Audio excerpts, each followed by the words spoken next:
Welcome to Vanya's kitchen. குழந்தைகள்லேருந்து பெரியவங்க வரைக்கும் ஹெல்த்தியாக டேஸ்டியாக சாப்பிட்றதுக்கு சிம்பிளான சூப்பரான ஒரு ரெசிபி தான் இன்றைக்கி பார்க்க போகிறோம்.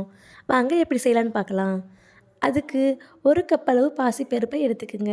இது திட்டத்தட்ட ஒரு 200 கிராம் இருக்கும். இப்போ இதில் தண்ணி ஊற்றி நல்லா கழுவி எடுத்துக்கோங்க. நெக்ஸ்ட்டு நம்ம வாஷ் பண்ணி வச்ச பாசிப்பருப்பை ஒரு குக்கரில் ஆட் பண்ணிக்கோங்க. ஆட் பண்ணிவிட்டு எந்த கப்பில் பாசிப்பருப்பு எடுத்தீங்களோ அதே கப்பால் 3 கப் அளவு தண்ணி ஆட் பண்ணிக்கோங்க.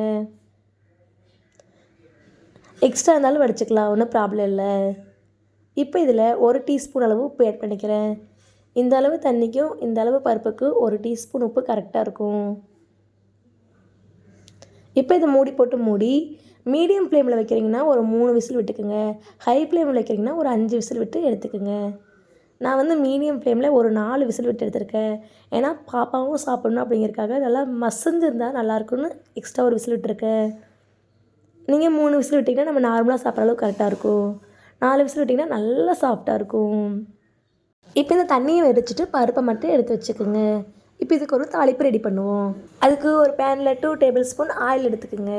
ஆயில் லைட்டாக ஹீட் ஆனதையும் ஸ்டவ் லோ ஃப்ளேமில் வச்சுட்டு 1/2 டீஸ்பூன் கடுகு ஆட் பண்ணிக்கோங்க. கடுகு பொரியிற வரைக்கும் வெயிட் பண்ணுங்கள்.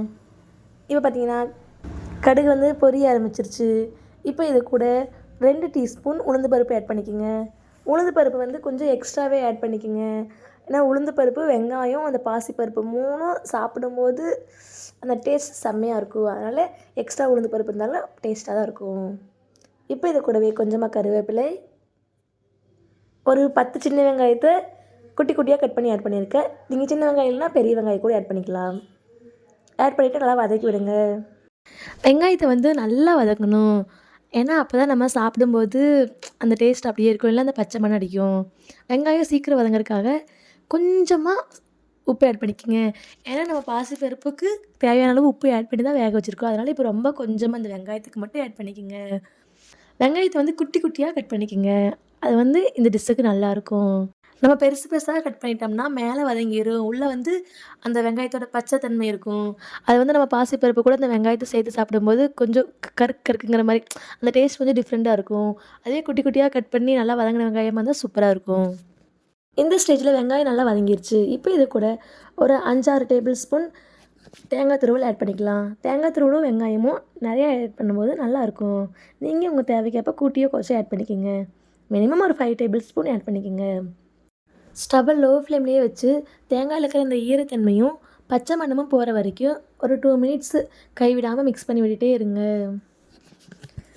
இப்போது வெங்காயத்தோட ஈரப்பதெல்லாம் போயிடுச்சு. இப்போ இது கூட நம்ம வேக வச்சுருந்த பாசிப்பருப்பை ஆட் பண்ணிக்கோங்க. இது வந்து நல்லா மசிஞ்சக்காட்டிக்கு ஸ்லோவாக இதை வந்து மிக்ஸ் பண்ணி விடுறேன்.